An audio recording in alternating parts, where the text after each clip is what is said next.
va se faire striker juste pour ça. Écoutez, bonjour à tous déjà, on va pas perdre les bonnes habitudes de la politesse la plus élémentaire. Aujourd'hui j'ai envie de parler de cagnotte en fait, de cagnotte litchi, de ce genre de trucs, parce que c'est vrai qu'avec tout ce qu'il y avait à dire à propos de la crise des gilets jaunes, cette affaire de combat de cagnotte entre Détinger, le boxeur, et la cagnotte de soutien aux forces de l'ordre, ça vaut le coup d'en parler quand même un petit peu, parce que, donc bon, vous avez tous suivi l'histoire, je crois que c'est un employé de mairie, me semble-t-il, un boxeur, boxeur à la retraite, Christophe Détinger, un solide gaillard, a été filmé en train de mettre des patates dans le bouclier, dans le casque a priori c'était des gendarmes mobiles. Je croyais que c'était les CRS, mais je ne sais pas faire la différence entre les deux corps de métier. Et bien sûr, donc ça a mené à son incarcération, parce qu'on nous a expliqué que cette crapule, cette brute, ce casseur de flics avait soi-disant des gants plombés. Donc les gants plombés, je suppose que ce sont des gants, moi mes gants ne sont pas plombés, vous voyez, des gants plombés, donc des gants qui seraient coqués de façon à faire plus de dégâts.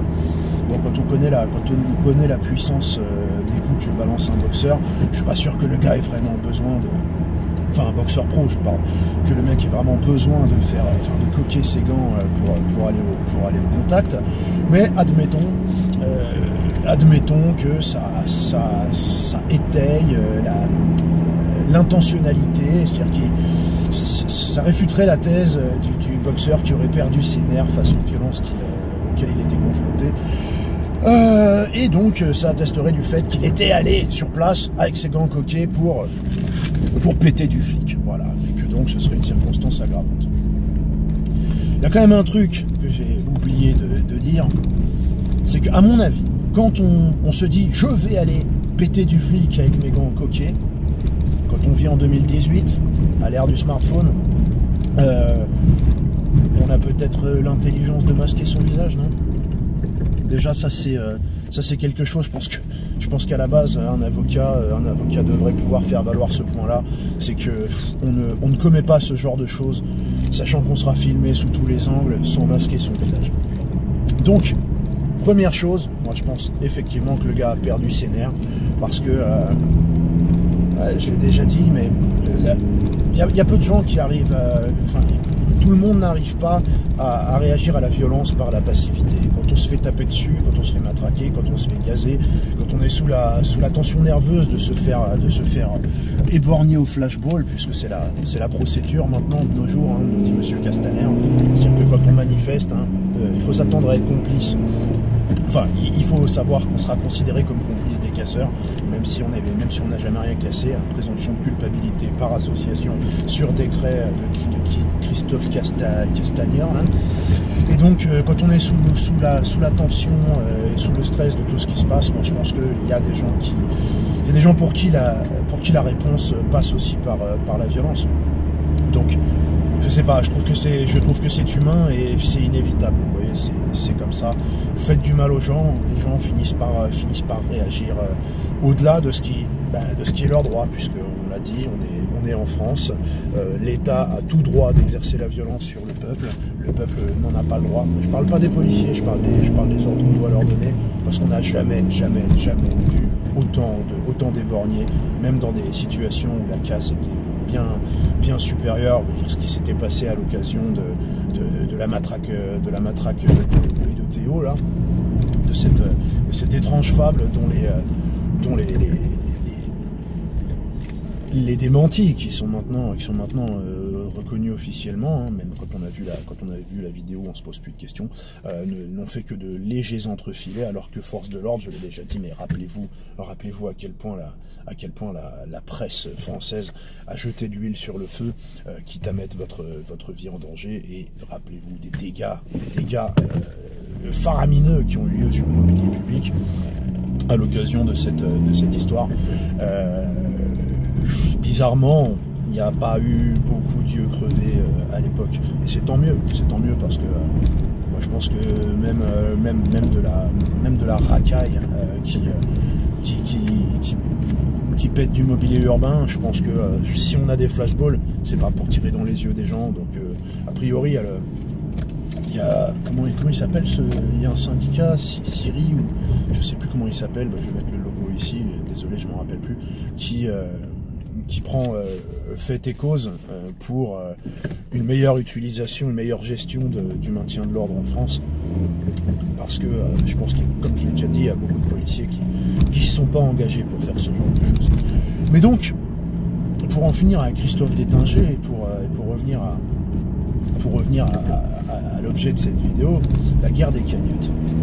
Un type qui s'appelle Bruno ou Renaud Muselier, je crois que c'est Renaud, je dis peut-être des bêtises, marqué c'est peut-être même pas Muselier, je fais appel qu'à mes souvenirs d'il y a plus d'un mois maintenant je crois, a monté une cagnotte en soutien aux forces de l'ordre, donc sur Litchi.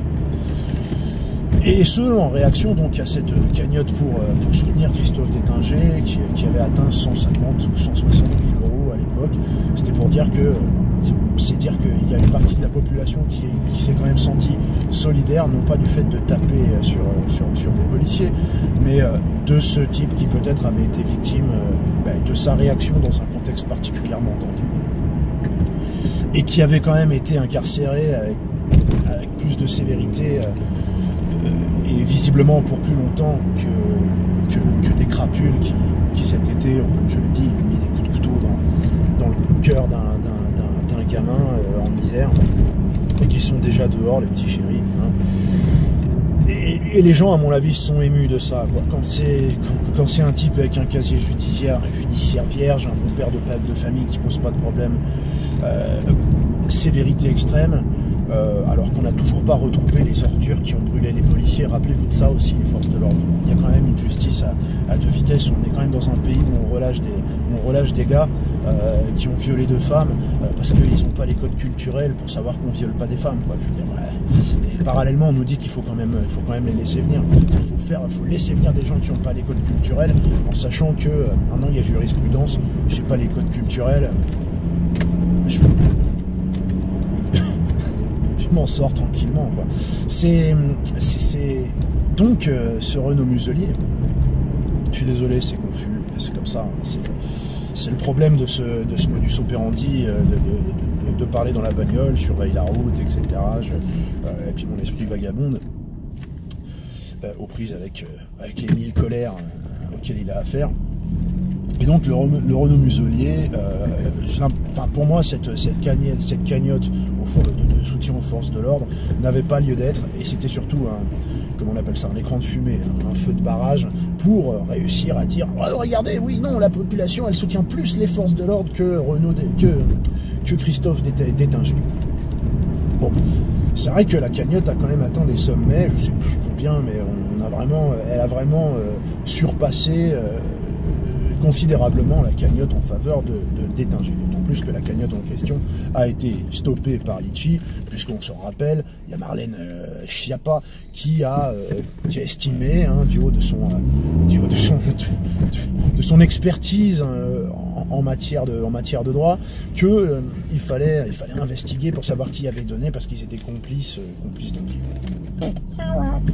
C'est n'importe quoi. Mais bon. Il s'était quand même passé des choses étonnantes, hein. Je ne sais pas si vous vous rappelez de ça, vous avez suivi, c'est-à-dire que entre 3h et 4h du matin, on avait quand même 4 personnes à la minute qui donnaient des sommes complètement aberrantes, ce qui dessinait une courbe parfaitement droite et ascendante au niveau du budget recueilli par cette cagnotte Litchi. Je veux bien que des gens en marche, ou même des gens qui se sentent proches de la police et qui comprennent ce qui se passe, en se disant oui, de toute façon ils n'ont pas d'autres moyens, ils sont bien obligés de taper sur les gilets jaunes parce que c'est quand même l'extrême droite, la peste brune, tout ce que vous voulez. Mais je sais pas quel quotient intellectuel, en dessous de quel score au test de QI il faut être pour trouver normal que des gens aussi convaincus qu'il faut soutenir les forces de l'ordre soit-il, puissent, à 4 h du matin, être aussi nombreux à donner toutes les minutes. Ça, je veux dire, ça dépasse l'entendement. C'est-à-dire que, quelque part, on n'arrête pas de nous parler de bots russes, mais là, je veux dire, ça pue le bot, il y a les traces d'huile au sol, enfin, il faut arrêter de prendre les gens pour des cons à un moment. Mais, c'est pas tant cette cagnotte factice, fantoche, hein, dont on ne sait pas d'ailleurs comment Renaud Muselier va... Renaud, oui, on s'en fout. C'est un nobody. Va redistribuer ça. Est-ce que ce sera aux orphelins de la police? Est-ce que ce sera à l'amicale de je sais pas quoi? Est-ce que ce sera pour acheter des autres flashballs ou des, je sais pas, des rouleaux compresseurs de maintien de l'ordre pour dégager les Champs-Élysées, je ne sais pas. Mais bon, a priori, c'est pas clair. C'est pas clair, et il y a des policiers qui se demandent où va aller cet argent, qui va le toucher, qui va prendre quelle commission dessus, et comment ça va être dispatché. Mais c'est encore pas ça la question. La question c'est pourquoi on fait une cagnotte en soutien aux forces de l'ordre, sachant que tout le monde qui paye des impôts, tout le monde, moi y compris, gilets jaunes y compris, en fait, il n'y a que les députés, les eurodéputés, les ministres, etc. qui ne sont pas imposables. Sinon, tout le monde, tous les jours, enfin tous les mois, tous les ans, paye pour soutenir les forces de l'ordre. C'est-à-dire que chaque gilet jaune éborgné a payé de sa poche la balle qu'il a éborgnée. Christophe Détinger, il a payé avec ses impôts le bouclier qu'il a gravement blessé. Donc, qu'est-ce que c'est que cette connerie? Qu'est-ce que c'est que cette connerie si ce n'est de la com? C'était de la com. C'était de la com. Ces gens ne font que de la com en permanence. Parce qu'ils n'en ont absolument rien à foutre des policiers. Là, ils les remercient, ils leur serrent la main, ils leur font des papouilles, ils saluent leur héroïsme. Mais quand les policiers réclament des moyens pour arrêter de vivre dans des commissariats vétustes, quand les gendarmes vivent dans des casernes infectes, comme si, comme s'il n'y avait pas de budget pour eux, quand il y a des commissariats où, à l'occasion de la visite d'un ministre, moi je ne sais plus si c'était pour Manuel El Blanco Valls ou si c'était pour Christophe Castagneur, ou pour le regretté Gérard Collomb. J'aurais jamais cru dire ça. On est obligé d'aller chercher des voitures neuves dans les autres commissariats pour que la presse ne filme pas les poubelles dans lesquelles roulent les flics. C'est-à-dire qu'ils ont des problèmes pour faire le plein. Et là, ils parlent, ils réclament, ils demandent, ils alertent. Et personne n'en a rien à foutre. Parce qu'ils ont le devoir de réserve, ils ne peuvent pas venir sur les plateaux de télé pour pleurnicher, etc. Sinon ils passent en conseil de discipline. Il y a encore Maggie, la policière qui alertait, etc., qui a été harcelée par sa hiérarchie. Les policiers qui se suicident en masse. Je veux dire,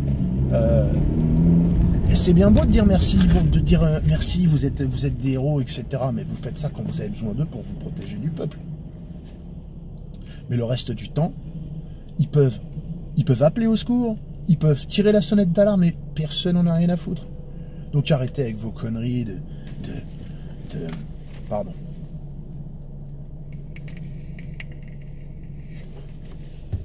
de cagnotte, etc. C'est absolument ridicule. Mais c'est pas... En fait, à la base, c'est pas ça que je voulais dire. Mais vous me connaissez, je digresse. C'est comme ça, visiblement, ça vous dérange pas trop. Mais c'est qu'hier, j'entends donc que Litchi est en train d'étudier l'idée de ne pas verser les sommes qui ont été collectées pour Détinger. Alors qu'à la base, ils avaient émis l'idée, et je pense pas que ça leur ait comme ça, c'est quelque chose, le PDG de Litchi s'est levé un matin en disant oui mais quand même, Litchi ça doit être moral, etc. machin, est-ce qu'on peut vraiment, je veux dire, Litchi c'est un système de cagnotte, on s'en fout, normalement ils s'en foutent, ils sont là pour faire du business, ils prennent une commission, point barre. Et donc, ils avaient émis l'idée de ne pas participer à une sorte de récompense pour quelqu'un qui frappe les enfants, pardon, excusez-moi, qui frappe les policiers. Parce qu'effectivement, c'est vrai que s'ils pouvaient disposer de l'argent n'importe comment, on aurait pu, quelque part, par un raisonnement fallacieux ou pas, considérer que la cagnotte Litchi de 150 000 € était une prime au coup de poing dans les flics. Et ils avaient émis l'idée donc de ne remettre ces sommes au compte-gouttes en fonction des factures d'avocats et de ce genre de choses. De façon à ce que ce ne soit qu'un soutien du peuple, enfin un soutien des gens pour permettre à d'Ettinger de bénéficier d'un bon avocat, parce qu'un avocat ça coûte très cher, et surtout un bon avocat, les corrompus qui nous gouvernent et qui s'en sortent toujours le savent très bien. Ce à quoi, bien sûr, on a eu des objections. Hein, je sais plus quel clampin de la République En Marche a expliqué que c'était scandaleux, que ce type devait assumer lui-même ses actes et assumer financièrement le coût de sa défense. Hein. En gros, il aura un avocat commis d'office ou un avocat pas cher. Hein. On va quand même pas donner aux pauvres la possibilité de bénéficier de la même défense que les riches. Je comprends, hein, c'est un raisonnement La République En Marche, hein, c'est une sorte de darwinisme social, voilà, basé sur la thune, peu importe. Et donc, Litchi, là, hier, j'apprends à la radio qu'ils réfléchissent carrément à ne rien verser du tout. Hein. Je suppose qu'ils n'ont pas du tout reçu de pression du gouvernement en ce sens. Ah, non, je plaisante, évidemment, parce que Litchi, là, est en train de prouver, d'ailleurs, ça se passe aussi aux États-Unis, hein, qu'il y a une soumission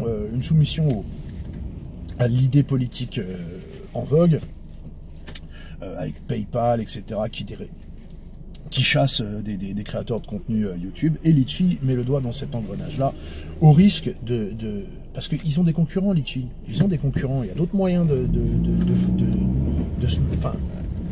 de faire ce qu'ils font. Donc ils prennent le risque de faire l'objet d'un boycott. D'ailleurs, j'appelle moi au boycott de Litchi, tranquillement. Enfin, je veux dire, ils ont décidé de ne pas verser cet argent. Parce qu'ils ont reçu des pressions, parce que c'est immoral de financer un monstre comme Ettinger.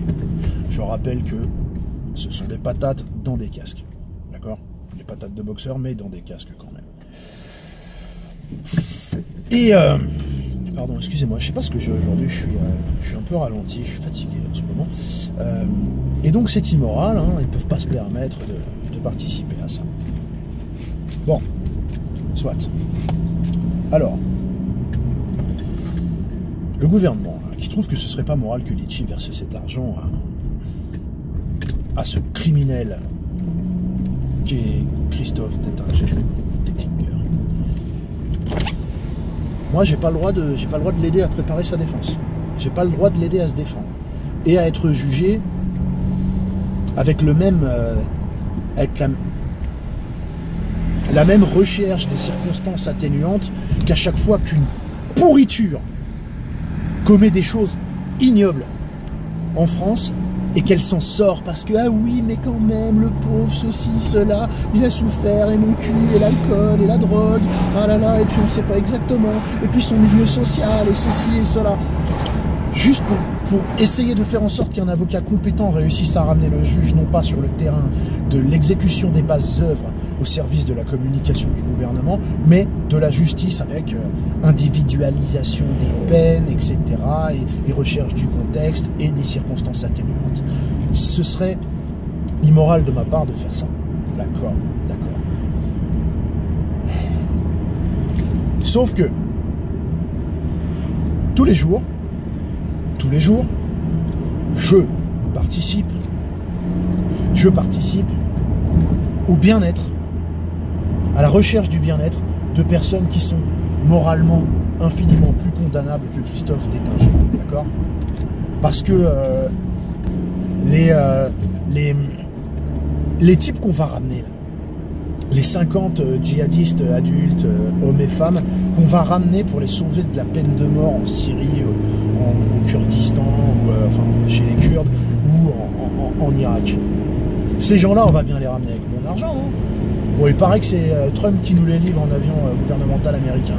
Enfin, jusqu'à preuve du contraire, Je suis quasiment convaincu qu'il a dû obtenir l'autorisation de nous livrer ces chers petits qu'il faut sauver de leur juste châtiment dans le pays où ils ont sévi. Ces chers enfoirés, là. Bon, il va falloir leur fournir un avocat commis d'office aussi, parce que je pense qu'ils vont pas le payer eux-mêmes. Certains d'entre eux continuaient de toucher la CAF là-bas. C'est-à-dire que moi, des cagnottes litchi pour des monstres infiniment pires, hein, c'est de la figure de style, c'est pas un monstre. C'est un type qui a perdu ses nerfs, c'est un type à l'ancienne, tu vois, c'est pas l'homme de la pub Gillette. Il faudra que je vous parle de la pub Gillette, d'accord? This is the best a cock can get. Un homme non Gillette finit par perdre ses nerfs et par taper dans... Je veux dire, moi, des cagnottes litchi pour des monstres, pour des gens qui ont fait du trafic d'esclaves sexuels, pour des gens qui ont participé qui ont décapité des gens, crucifié des gens, réduit des gens en esclavage, lapidé, fait sauter des bombes, mitraillé dans un pays qui est même pas le leur, des gens qui leur avaient rien demandé, des pourritures de déchets, qui s'octroient le droit d'aller foutre en l'air un pays qui se portait très bien sans eux. Bon, certes encouragés par des gens comme Laurent Fabius, on l'a déjà dit. Moi, si j'étais avocat, je dirais mon client n'a fait qu'écouter les médias officiels français qui prétendaient qu'Al-Nosra faisait du bon boulot et que Bachar el-Assad ne méritait pas d'être sur la terre, n'écoutant que son courage. Je suis en train de faire... Mais voilà, l'avocat du diable, c'est ça, être un avocat aussi. Hein. Je suis pas avocat, je tiens à vous le dire. Je pourrais pas, j'arriverai pas, sauf à choisir mes clients. Et encore, tu peux jamais être sûr qu'ils te racontent pas des conneries. Mais ça reste un beau métier, hein, c'est pas ça. Je dis juste que moi, je serais pas capable. Mais un beau métier dans certains cas. On s'éternise pas là-dessus. En tout cas, c'est ce que je dirais. Je dirais, oui, mon client n'a fait que faire confiance à Laurent Fabius et à tous les gens qui ont dit qu'il fallait absolument agir. Dire, François Hollande a bien, comme je l'avais dit, il y a combien maintenant 5 ans peut-être, c'était en 2014, 2015, je sais plus quand est-ce que j'ai sorti les séries de vidéos sur la Syrie. Je l'avais dit que le gros Hollande, il avait dit, depuis 2 ans, nous finançons sans compter. Non, nous avons aidé sans compter les rebelles syriens. Et j'avais dit, qu'est-ce que ça veut dire? Ça veut dire qu'on leur a envoyé des pansements et des pique-niques et des bouteilles d'eau? Non, c'était des armes. Et là maintenant, le gros Hollande l'a avoué. Donc comme quoi être un conspirationniste, ça veut dire réfléchir en journaliste 5 ans avant que ce soit autorisé. D'accord? Je me la pète pas, je suis pas le seul à l'avoir dit. Il suffisait juste de réfléchir et de se renseigner, de regarder les sources internationales. Et pas seulement la presse sérieuse française, qui arrive toujours à la bourre, et qui nous fait passer pour des fous parce qu'on a raison avant eux. Et donc, putain, où est-ce que j'en étais? Et donc oui, voilà. Moi, j'ai aussi financé avec mes impôts une cagnotte litchi, d'accord, pour participer à déstabiliser la Syrie, pour que des cas sociaux aillent se permettre de se baigner dans le sang des Syriens.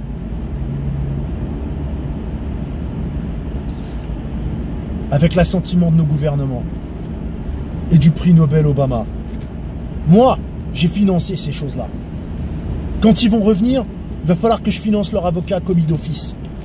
J'ai financé leur CAF pendant qu'ils étaient là-bas. Tous, Christophe Détinger aussi. Tu parles d'une cagnotte litchi, hein?